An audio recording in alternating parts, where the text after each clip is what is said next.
thắm môi định tên nơi đây lưu shi mấy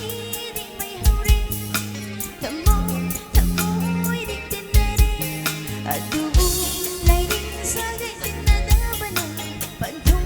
yêu râm đôi cãi na mấy xa làng từ nơi đã trên đây lưu trời biết thắm môi đang